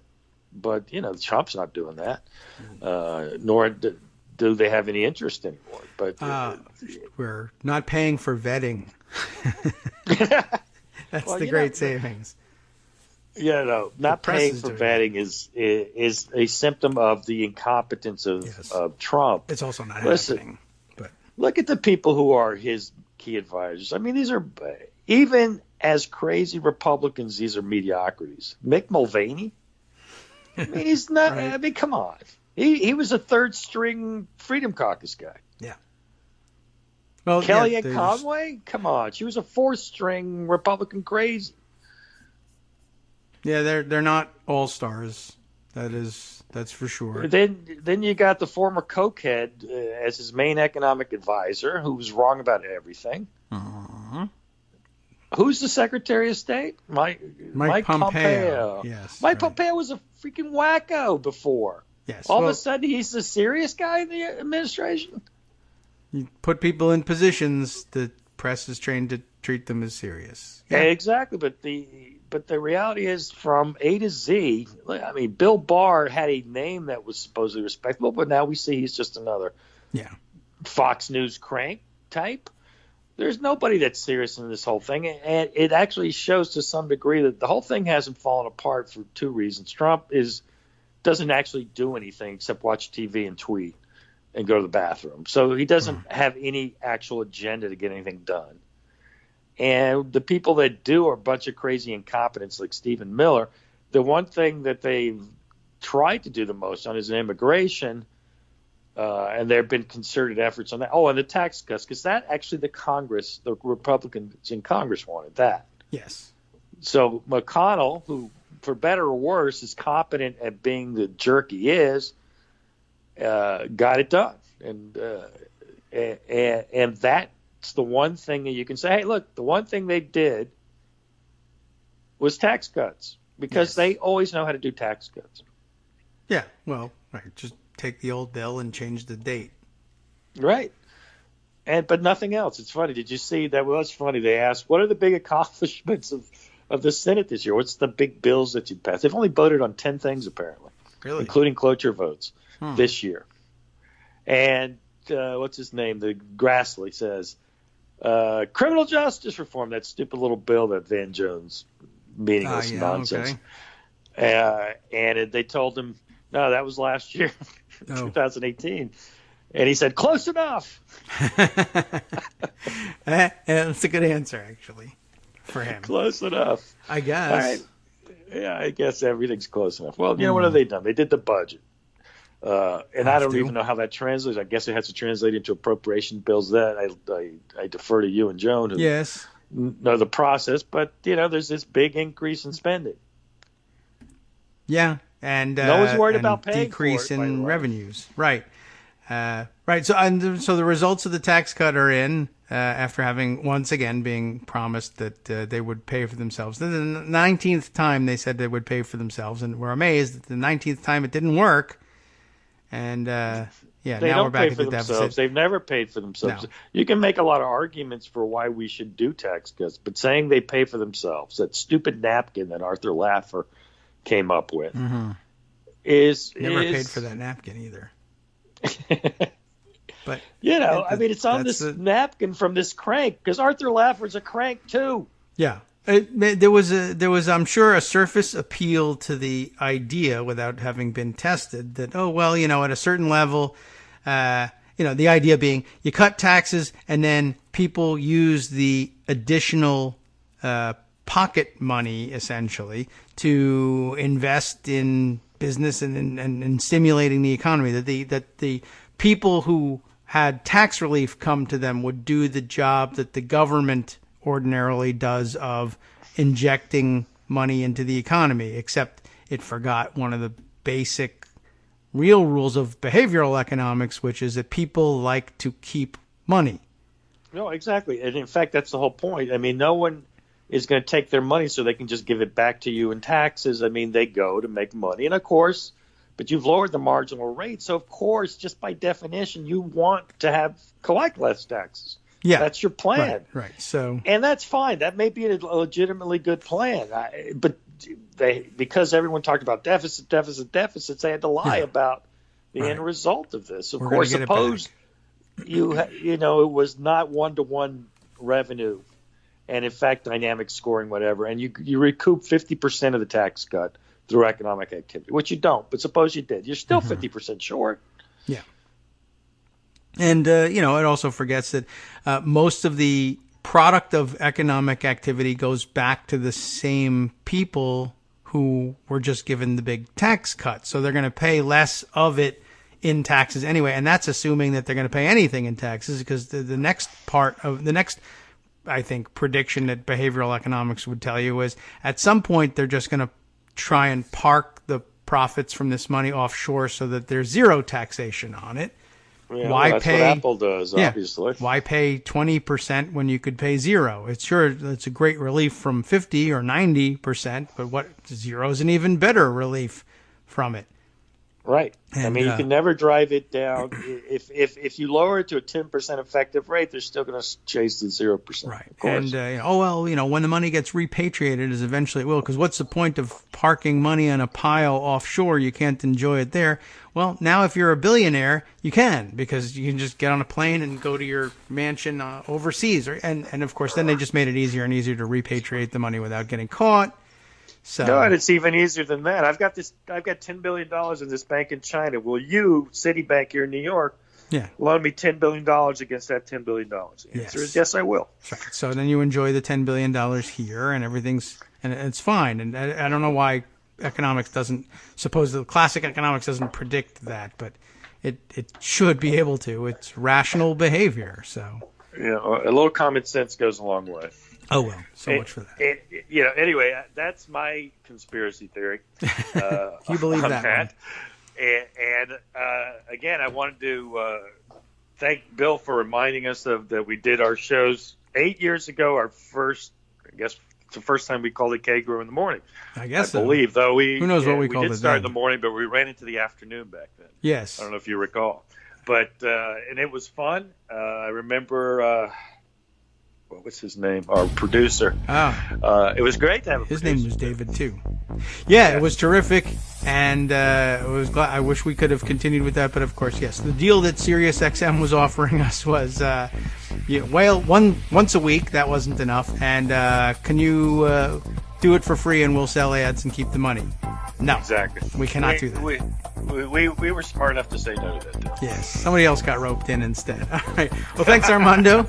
Enjoy it. We'll talk to you again soon. Happy anniversary. Hi, it's me, David Waldman, your host for Kagro in the Morning, with a brand new interruption to say thanks to all of you who support the show. Remember when I told you that our average monthly donation was about $7, for which you were getting 2 great hours of news and entertainment 5 days a week, and how that came out to about 70 cents an hour? That's a pretty good deal, except it's wrong. The math actually works out closer to 17 cents an hour. It is hard to beat a deal like that, and even harder to send your kids to college on. Thankfully, Patreon.com makes it easy to make that work. Patreon, Patreon.com, is the simple, secure way to make recurring monthly contributions to support our show. Just search for me or the show name on the site, and they make it easy to crowdfund the show so that the power of our numbers can keep the show going for just a few bucks a month. Once again, thanks so much for all your support.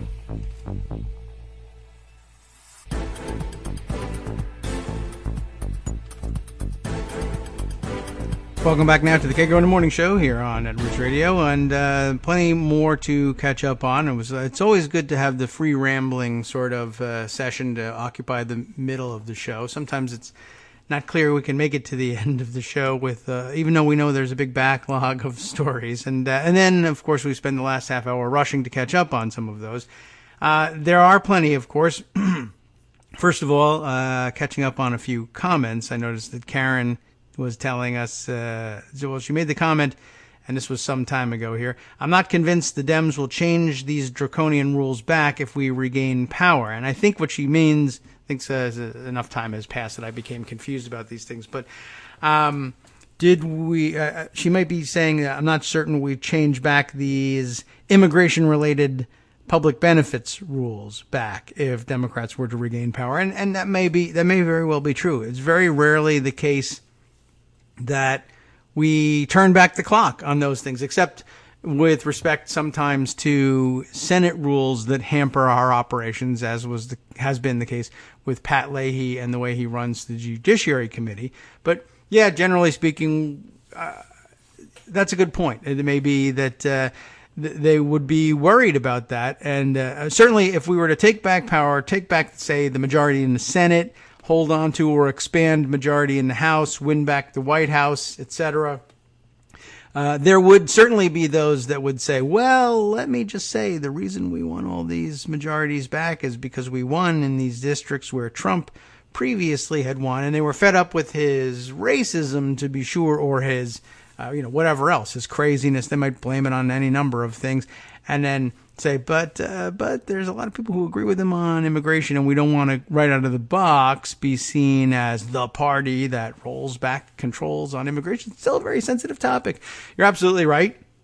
There is a considerable danger that things will be locked in place, even if Democrats win back the majority, which is not meant to depress you into not showing up for Democrats, because it's just a roll of the dice. I mean, it may very well be that you might be able to just pressure them back, either eventually or maybe even right away, or who knows, depending on, I guess, who wins the presidency. There might have been some promises made that just have to be delivered on, but there's a 0% chance that any of that happens under a Republican administration or with a Republican majority in either house of Congress. So, but it's a very good point, and it's something to be wary of, and something that you'll have to stay on top of your elected officials about, too. So we'll take it that way. Let's see. Mike Musson had commented about the list of conspiracy theories that it didn't seem to include the Seth Rich conspiracy theory. That's true. That's another one they could add. I'm sure Aaron Blake probably has thought of 10 more as well, just like the rest of you. I wish I had included that. And of course, he could update his post, and that would definitively answer the question of whether that had happened. But better than that, better than the mainstream media, we have you, all of you, to chime in with those things. That's, I guess, if the show's about anything, it's about reading what's in the newspaper and discussing the shortcomings of what's in the newspaper and what smart people ought to be thinking about what's in the newspaper instead. I hope that we live up to that. All right. Well, at any rate, let's see. A couple other observations made as well. Thanks to Jack Ox for saying that we're very important to the show is very important to her as well, and wakes up early in New Mexico. Really? Okay. 7 a.m. We're on there. We're that important. I hope that there are other things getting you up at 7 a.m. as well, but if it's just us, I'm honored. Let's see. Also, Bobblespeak, Culture of Truth, pointing out we already have open borders for the free flow of money, and that is very true. And a point we've discussed in the abstract, I don't know how long ago. It was a long time ago, but just, I guess, in discussing the nature of capitalism, why we're always following one ism or another. Why is it capitalism that we follow? And it may have been just, or capitalism may have become the ism that it is, literally giving primacy to capital over anything else, because it's so easily transferable. And we've done so much to make it so much easier to transfer wealth around and move around money, much easier than moving people, workers or otherwise, or goods, so that we end up making capital the prime ingredient. It used to be that it was equal parts labor and capital getting together to produce progress or anything else in this country. And it still, for the most part, requires at least some form of labor, even if it's not done by human beings. But capital tends to win out as the senior partner in the equation, because it's so mobile and so easily moved or withheld, I guess, from one deal or another. But yeah, we do have open borders for the free flow of money, and it's supposed to be, you would think that you would want to afford the same to workers. And of course, I guess the pushback on it as well, free flow of people could bring with it, of course, various threats to the country. And it's true, whether it be just regular garden variety street crime or burdens on resources, all of which are true to some extent, or terrorism-related crimes. And people have different motivations for trying to get into the country. This is all true. But of course, money is not free from that. I guess we think it is. Well, cash is cash. But of course, sometimes cash is invested in crime or terrorism, for that matter. So, crime, the money itself isn't guilty, I guess, and it still has to do with people. But native-born Americans, or naturalized Americans, for that matter, are, I think, inclined to crime and other, I guess, what would we say? Other less than productive activities. Not at the same rates necessarily, but to some extent. So I guess, but no system is perfect. I don't know what else to tell you. But we have discussed that in the past, and for some reason we've become convinced that the senior partner needs even more advantages in the equation, and that's why investors get paid first as the primary stakeholders in all of this, whereas the laborers, who are just as necessary to making things work, get the remainder, if there is anything left for them at all, and get paid at a much lower rate. If for some reason we think that equal partners in the equation of labor plus capital is no longer equal, and we continue to make it worse, exacerbate the imbalance every year. Anyway, let's see other items up for discussion today, just by way of I guess on the breaking news side, I see that The Hill reports Trump to delay tariffs on key Chinese goods, making good on his threats once again. That is to say, not making good on them. That's how you read any Trump comment, as you know. The White House Trade Office announced Tuesday, that's today, that it would exempt certain Chinese products from a new round of tariffs and delay import taxes on others until mid-December. The Office of U.S. Trade Representative, or USTR, said in a statement it would remove an unspecified number of products from a list of Chinese goods that will be subject to a 10% tariff starting on September 1. Why? I heard that the Chinese were willingly paying us billions and billions of dollars for those, and it was costing the American taxpayers nothing in order to raise that money, which is weird because we have a huge deficit, but I don't know how you exactly reconcile the huge and still growing deficit with the amazing billions and maybe even trillions of dollars the Chinese are willingly paying us. But somehow, trust me, those two things both exist simultaneously. And Trump's hands are very big, and there's no problem in that area. Certain products are being removed from the tariffs list based on health, safety, national security, and other factors, and will not face additional tariffs, USTR said. I guess a deal was struck over chocolate cake or trademarks for Ivanka or something like that. Let's see. USTR also announced it would delay tariffs on cell phones, laptop computers, video game consoles, certain toys, computer monitors, and certain items of footwear and clothing until December 15th. When we were just given, that was the September was the one that was the first. December, they just said December. The White House decision to narrow the scope and delay of the impact of the trade war comes after weeks of deepening anxiety about the state of the global economy, blah, blah, blah. Now all the boring stuff. But the point is that basically everything that the Chinese are known to be or said to be killing us on with their cheap goods will be exempted because because they found out that the tariffs don't really work and the Chinese aren't paying them and we are, and that makes people angry.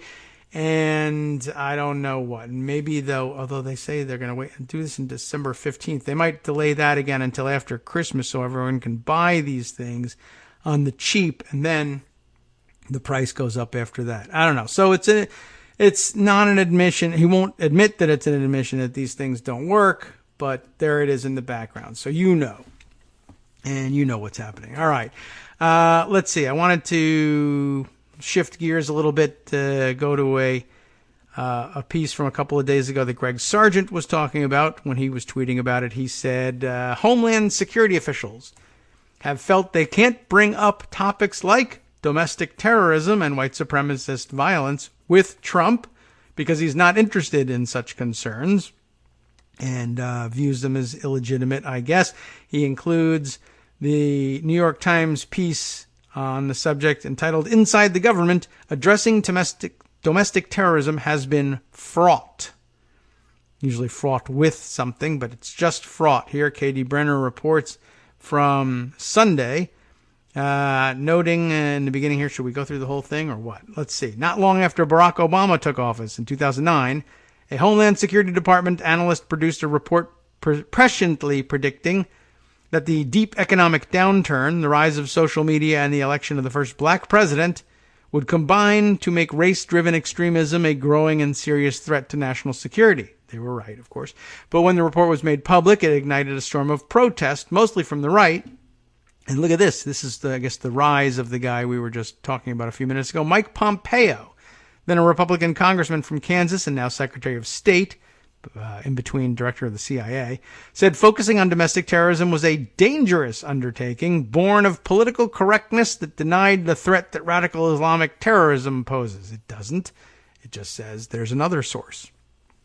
Inside the Obama administration, there was concern that highlighting the issue would only fuel white supremacist conspiracy theories or give unwarranted publicity to fringe figures, according to 6 former administration officials. And I can see that concern arising around a conference table, but it should probably have been dismissed. Within weeks, Janet Napolitano, then the Homeland Security Secretary, rescinded the threat assessment. Gee whiz. The report's primary author left the government, and the department's unit dedicated to tracking domestic terrorism was essentially disbanded. Whoops, we did that. We acorned it. Darn it. A decade later, there is clear evidence that violence by white extremists is an undeniable and intensifying problem, especially after the racially motivated mass shooting in El Paso. But the question of how the government should attack domestic extremism, especially white supremacists, remains as politically fraught as ever, if for far different reasons, under President Trump. Federal law enforcement has been tracking the rise of domestic terrorism. The FBI director, Christopher Wray, told lawmakers last month that the Bureau had arrested almost as many domestic terrorists as foreign terrorists this year. He said most of the racially motivated domestic terrorism cases were probably connected to white supremacy. But a look at the experience of the Homeland Security Department, which is responsible for collecting data on and analyzing threats to the United States, shows how political considerations have constrained efforts to give the problem more prominence and develop policies to counter it. During the Obama years, the pressure to minimize the problem came largely from outside the administration, primarily from Republicans, who saw it as a diversion from fighting Islamic extremism, but also, to a lesser degree, from people on the left, concerned about the implications for the civil liberties of American citizens. Under Mr. Trump, the skepticism is rooted inside the White House. Officials of the department have felt they could not broach topics like domestic terrorism and white supremacist violence with Mr. Trump because he was not interested in those concerns, two people familiar with deliberations inside the administration said. At one point, Kirstjen Nielsen, then Homeland Security Secretary, sought a regular meeting with Mr. Trump to brief him on a variety of topics, including domestic terrorism, but her proposal was rejected by the White House, a person with knowledge of the effort said. And Mr. Trump continues to harbor a deep distrust of the FBI, which has made public statements about the threat of domestic terrorists and racially motivated violence as growing national security threats. Since Mr. Trump took office, the Homeland Security Department has focused primarily on foreign terrorism and immigration, giving little attention to domestic extremism. In an interview on NBC's Meet the Press on Sunday, Kevin K. McCleenan, acting, or should we say the Homeland Security Secretary, said domestic terrorism was becoming a national counterterrorism priority for the first time, but confirmed that the department had devoted more resources to border and international issues. One program left over from the Obama administration, they haven't eliminated it yet, a $10 million pot of money, that's not a whole lot, but to pay for a community partnership program to prevent violent extremism. Well, maybe it isn't still there. It withered as participants withdrew after Mr. Trump issued a ban on travel from several predominantly Muslim countries. So guess what? You're not getting their help either. Intelligence analysts in the department's Office of Intelligence and Analysis who focused on domestic terrorism and collaborated with local law enforcement on domestic terrorism were dispersed to other counterterrorism programs. In the language he uses, the president has also at times played down the threat of white supremacy at home and around the world. Mr. Trump said this spring he did not see a global increase in the threat of white supremacy. Everyone else does. That's a topic we can cover in the rest of the week. I think it's a small group of people that have very, very serious problems, he said. After the El Paso shooting, he said the nation must condemn racism, bigotry, and white supremacy, but the next day accused the Democratic presidential contender, Beto O'Rourke, of using a phony name to imply that he had Hispanic heritage. The United States has always been plagued by violence associated with white nationalism. That's a good point. Violence associated with white nationalism has spiked at intervals in recent decades, including the Oklahoma City bombing in 1995. Don't forget that. But government data shows that since the September 11, 2001 terrorist attacks, far-right extremists carried out nearly 3 times as many attacks on Americans in the United States as Islamic extremists did. Incidents of white supremacist propaganda, such as the posting of flyers, increased 182% in 2018, from 421 in 2017 to 1,187 last year. And the number of racist rallies increased nearly 20%, according to the Anti-Defamation League. Hate crimes have increased over the past several years and reached a 9-year high in 2017, the latest year available, according to FBI data. When 2018 becomes available, That'll be the record. I would think, right? Individuals adhering to racially motivated violent extremism ideology. That's a long-winded way of saying it. Have been responsible for the most lethal incidents among domestic terrorists in recent years. Michael McGarity, an official at the FBI's Counterterrorism Division, testified before Congress in June. The figures were already rising at the time Mr. Obama won the presidency, but the backlash against the 2009 report from the Homeland Security Department underscored how the nexus of race, national security, and civil liberties would limit the effort to confront the problem. Former law enforcement officials say white supremacists were organized by the 2008 election. On social media, they discussed the possibility of a race war should Mr. Obama become president, failing to deliver on that, among other things. Hate crimes peaked that year in October, according to the National Archive of Criminal Justice data, when his election seemed assured. And traffic to white nationalist websites like Stormfront increased after the election, said Derek Black, a former white supremacist, interestingly enough, whose father founded Stormfront. Mr. Black, who has left the movement, said that having a black president motivated new recruits to join. Not hard to imagine. The Homeland Security Department report issued amid this activity predicted the growth of right-wing extremist activity, specifically the white supremacist and militia movements, and said the recession could help recruitment because people economically at risk were more susceptible to extremists of all stripes. The original nexus of economic anxiety and racism. What do you know? Blame ourselves for that one. Internet platforms, the report said, would let domestic extremists meet and radicalize other individuals, just as foreign extremists like the Islamic State would do. Or for that matter, as it turns out, according to the New York Times recently, all of Brazil. We'll have to get to that later in the week as well. The multi-pronged Republican backlash included criticism of the term right-wing extremism and a near disavowal of the existence of domestic terrorism. Republican politicians and pundits echoed Mr. Pompeo's assertion that the idea of domestic terrorism was a feint, born of political correctness, meant to distract from foreign terrorism. It is, of course, a very, very, very costly error, if it was in fact an error and not just a feint on their part. What if Mr. Pompeo, who later became CIA director and is now Secretary of State, was in fact covering for allies in the movement whom he knew very well were planning exactly such attacks? Now, I have no evidence to prove that. I'm just asking a what-if question. At best, though, it's a huge, huge mistake, akin to, except perhaps more dangerous, certainly physically more dangerous, than the quote-unquote mistake they keep making about tax cuts paying for themselves. The report, the article continues, the report said John D. Cohen, who acted, also an acting, yes, but I guess an acting Homeland Security Department counterterrorism coordinator in the Obama administration. They're still acting. And a senior advisor to the Director of National Intelligence in the George W. Bush administration. This John D. Cohen had a significant problem, he says in this report. It did not clearly distinguish between hateful speech, which is protected by the First Amendment, and violent behavior. Mr. Cohen said that problem made the job of defending the report much harder by raising substantial civil liberties concerns. The CIA and the intelligence community don't have to distinguish between extreme ideas and violence because they deal with foreign actors whose speech and affiliations are not protected by the First Amendment, Mr. Cohen said. That's an interesting point. Republicans pushed back against the idea that domestic terrorism was a serious national security threat for the duration of the Obama administration. Even as local law enforcement officials said, white supremacists and other right-wing groups were contributing to crime and endangering officers in the field. At the same time, Democrats were concerned that clamping down on domestic extremism could pose grave civil liberties risks. And that, at least, was a legitimate concern.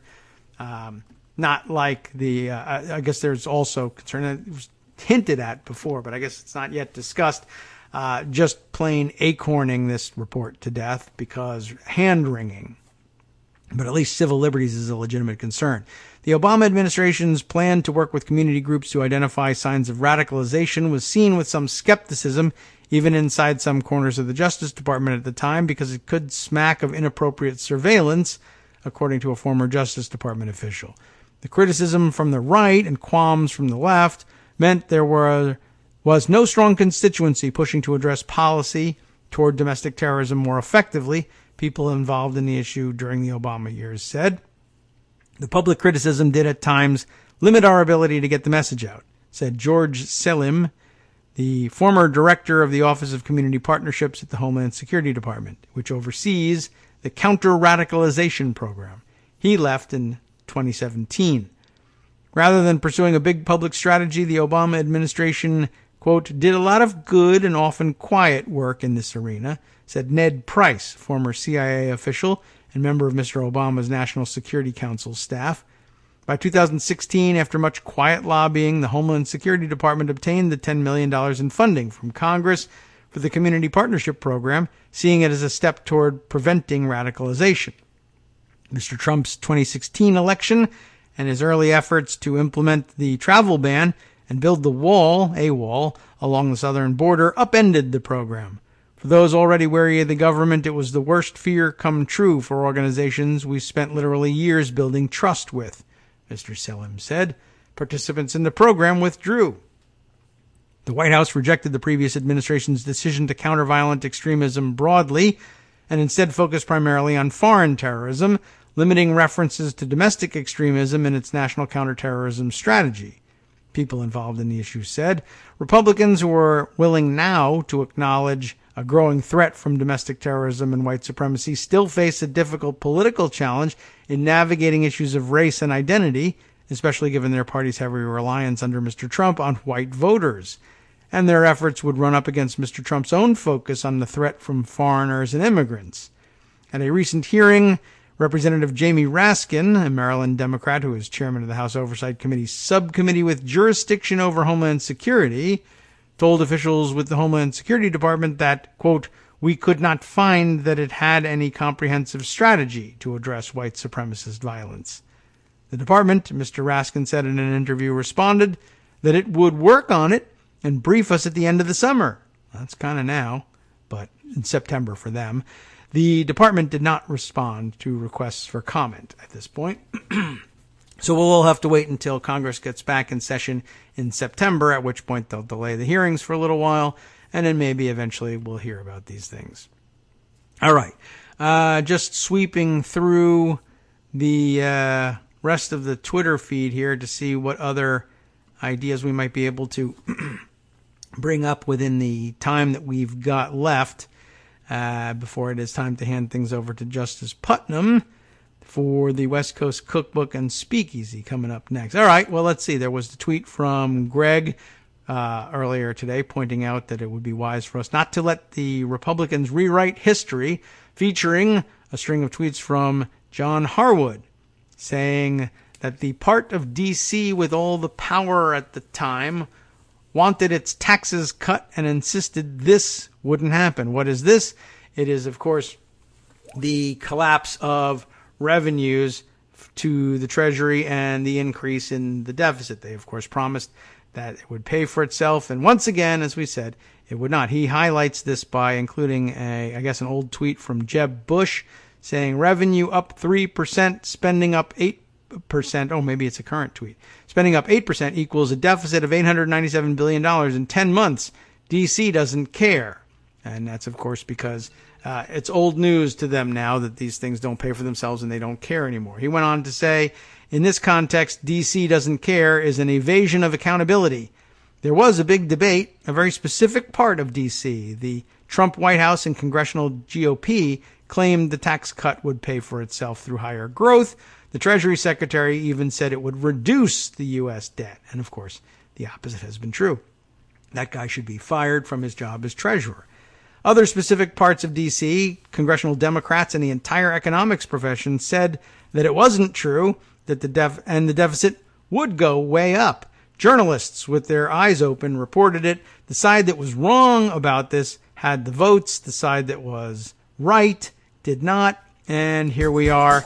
The deficit is exploding, pretty much as predicted by sane people, economists, and people who have seen this same stupid thing happen over and over again, once again. But to no avail. So anyway, it's not as though it has gone unnoticed. And as a matter of fact, let me just scroll back a little bit further, because Bill, who began our show with his morning tweet, also should end our show. He was pointing out yesterday afternoon, every year I remind folks that Newsmax ran this banner ad for their investment service all through the Obama years, featuring the comments that Obama's coming depression had them worried. They were predicting 50% unemployment, 90% stock market collapse, and 100% inflation. The actual results, of course, of the Obama program, 4.8% unemployment, record-shattering stock market, and 1% inflation. But don't listen to the people who tell the truth. Listen to the alarmists, unless, of course, they win the presidency, in which case, after that, don't worry about anything, and it's all going to be okay, and there's no such thing as deficit, and we can spend as much as we want, and it doesn't even matter. Okay. How do you like that for a summary for the day? Time now for Justice Putnam to take over with the West Coast Cookbook and Speakeasy. And let's see. We can try and cram in a few of the items that he'll be discussing with you right after this. From Daily Kos Radio on networksradio.com. You have been listening to the Kagro in the Morning Show with David Waldman. Agriculture Secretary Sonny Perdue mocked struggling farmers for whining about Trump's trade war. Oregon joined a multi-state lawsuit to block the T-Mobile Sprint merger, and the State Department is slammed by Inspector General of the State Department for the lengthy hiring freeze that has compromised the safety of Americans at home and abroad. Next.